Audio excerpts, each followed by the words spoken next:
ভাইয়া মা সবাইকে সালাম দাও। আসসালামু আলাইকুম।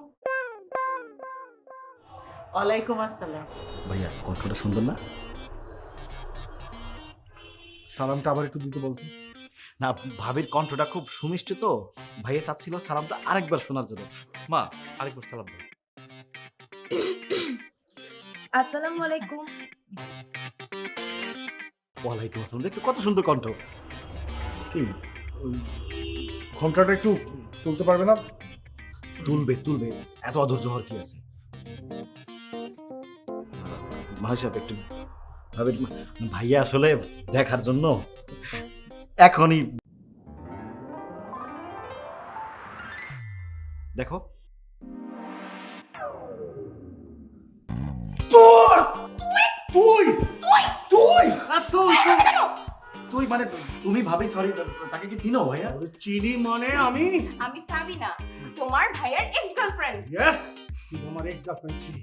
মানে তোর কথা আমি শব্দ ভাবতে পারি শুধু এখানে হতো। আমি তো তোর কথা খুব ভাবি, আমি তোর কথা ভাবতে ভাবতে মরেই যাচ্ছি। তুই তো একটা ডাইনি, তোর মতো ডাইনিকে তো কোনোদিনও কেউ বিয়ে করবে না। আমি ডাইনি? হ্যাঁ আমি ডাইনি? হ্যাঁ। তা তুই আমার বাসায় কেন? এক্স্যাক্টলি। আর এক সেকেন্ডের বাসা থাকবে যা। চল থেকে না না, এভাবে না, কথাবার্তা বলে তারপরে যাই। তুমি তো তাকে চিনো আগে থেকে, কথা বলো তারপরে। আর কথা বলবি কি? ওকে আমি কতবার বলেছি হুম। যে তোর বাসার অ্যাড্রেস আমাকে বল। আরে আমি এই গলিতে যখন ঢুকেছি আগে আমার সন্দেহ ছিল যে এখানে এই ডাইনির বাসা হবে। কতবার ওকে বাসায় নামিয়েছি, কোনোদিন বাসার দরজাটা আসতে দেয়নি। আমি কোনোদিন এখানে আসতাম না। এই লোককে আমি আমার বাসার অ্যাড্রেস কেন দিব? দিতে পারতি তো। যাতে সারাদিন কুকুরের মতো আমার বাসার সামনে বসে থাকতে পারে। আমি কুকুর? আয়, আয়, আয়। আমাকে কুকুর বলতেছো? তুই কুকুর কুকুর কুকুর কুকুর।